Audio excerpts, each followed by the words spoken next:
Hi, welcome to Chapter 5, Making Automobile and Housing Decisions. How will this affect me?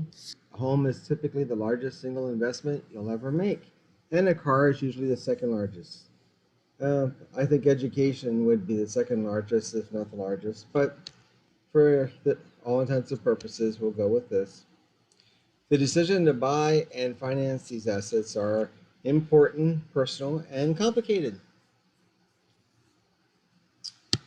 Learning objectives. Design a plan to research and select a new or a used automobile. Decide whether to buy or lease a car. Identify housing alternatives, assess the rental option, and perform a rent or buy analysis. Evaluate the benefits and costs of home ownership and estimate how much you can afford to pay for a home. Describe the home buying process. Choose mortgage finance that meets your needs. Okay, basic guidelines to wise purchase decision. Research your purchase. Select the best items that you need for your needs and preferences. Buy the item after negotiating the best price and arranging financing on favorable terms. Maintain your purchase and make necessary repairs promptly. Okay, so obviously the price of everything is going to depend on your credit. So the higher the credit score, the better interest rate you're going to have, the lower interest rate you're going to have, and the cheaper it's going to be in the long run. Okay, so how do you research? Buying a car, you can visit Kiplinger Consumer Reports to find out the good vehicles. You can go to the actual manufacturing website. You can also go on alternative websites like Car Gurus or something like that. So if we look up Car Gurus, there we go. And then you can search for the type of car that you want. Okay, so we live here, all models, all makes, or you can say, okay, so I want which one of these? Let's go for the other thing you have to consider is if you're going to live in Ada, which manufacturer can be serviced here? That may limit what you're thinking of. So let's just go for something simple. Say Ram, and you want 1500. Well, you know what? Let's go for it. That Ford just came out. So let's look at Ford. Ford 50 F Series 150, and near here and search. Okay, then all years. Well, let's say we only want a new one. So we go there to there. Within a 100-mile radius. That's kind of small, so let's make it a 500-mile radius. And we have all these listings here that you can choose from, or we can narrow it down. So we don't want that. So we can go to what other options they have here for us? Filtering the results. Okay, so we want, let's say we want a limited. There's only 7 of those, so let's just say that. That'll make it easier for us. Okay, so here we go. There's the limited ones. There's a 19, which we didn't even put that in the search, but there's 19. There's a 17 with 202,000 miles. All these are used as well, so we didn't put down new. I guess we should have put down new if we want new. I just thought that would have done that, but I guess not. So miles, I guess miles would do it. Not available pricing. We don't want that. And we only want, you can do financing here, but that's probably a bad thing. So it's the under. I guess that's as much as we can do at 1,000 miles or fewer. And then days on the market, we don't care about that. Okay, let's say we want a 4-wheel drive. So you can pick whatever you'd like with these, do your research. And your colors and all that. And then your fuels. And your size of the engine, so on and so forth. Here we go. Oh, it doesn't, new used, doesn't tell us that, so, Anyway, okay. So come up here and look at what we have. The 704 listings in the 500-mile radius. Well, let's say we can't afford a $93,000 one. Let's say we can only afford a $40,000 one, and we don't want $3,000 ones. Let's say $30,000. That way we get rid of the junk. Okay. Now what does that do to our? And now it's 704 listings. I don't know what that means. Excuse me.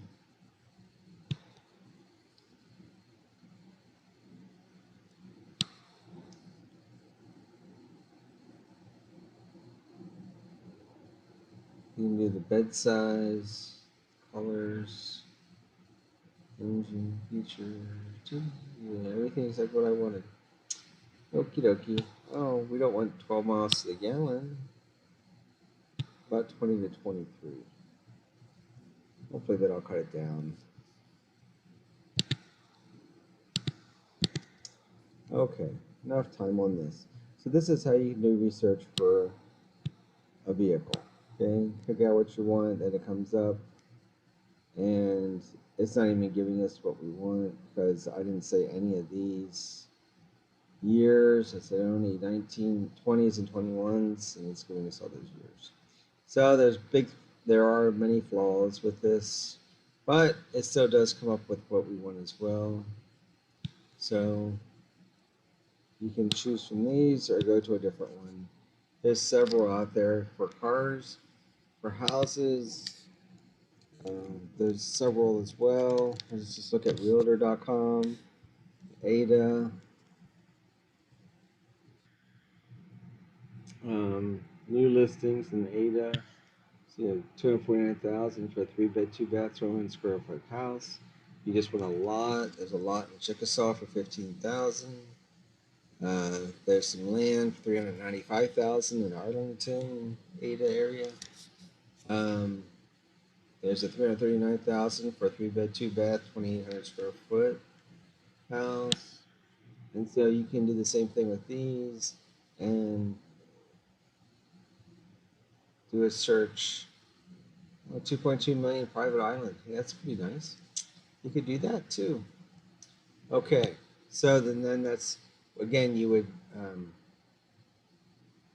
go through the search and pick just what you want. How many beds, how many baths, how many square feet, price ranges, and all those things when you do your search. Okay.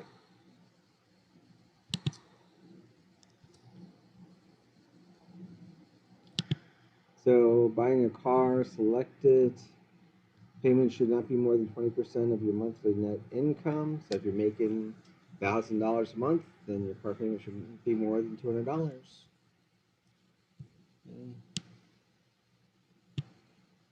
Leasing a car, 30% of all new vehicles are leased.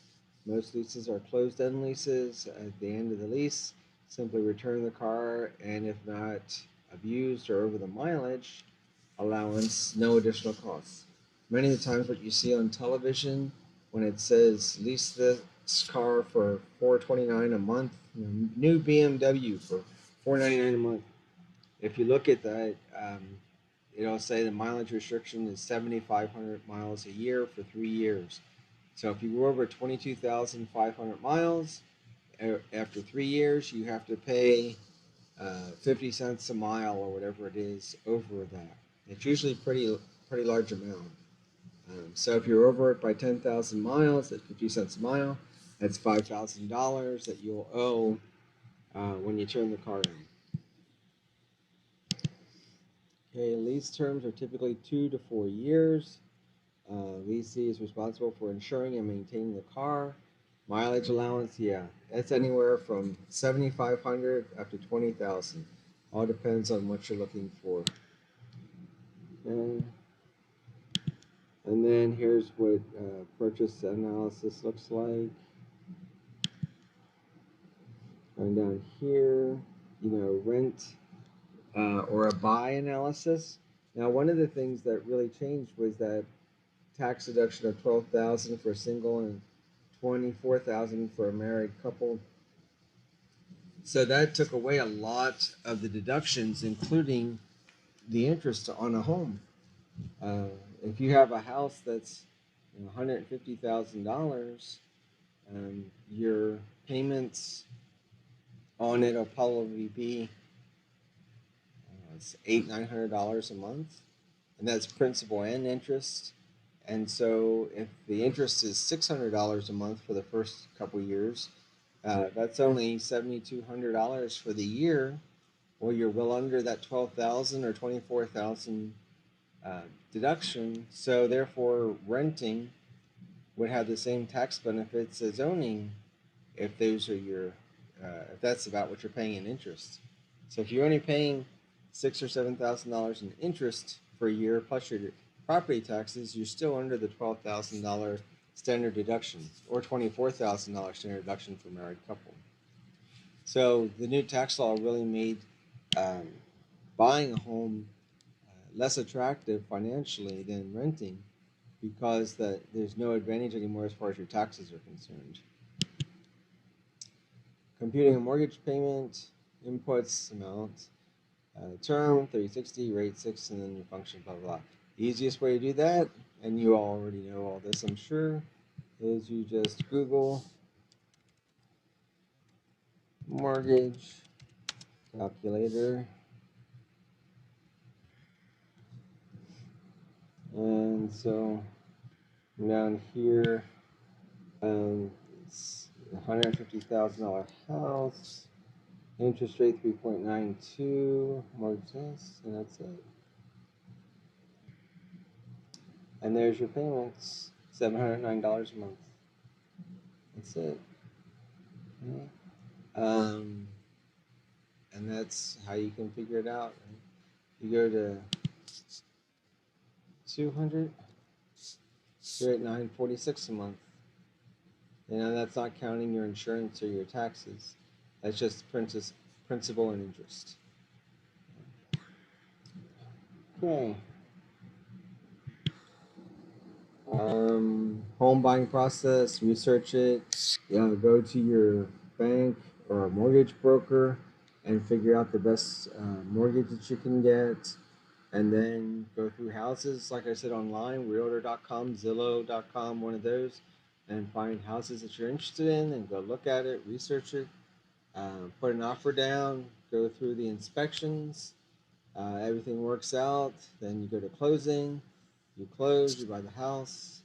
Right now they're having buyer's assistance. The government's having buyer's assistance. Well, they'll help with a down payment of up to 3.5%, I think.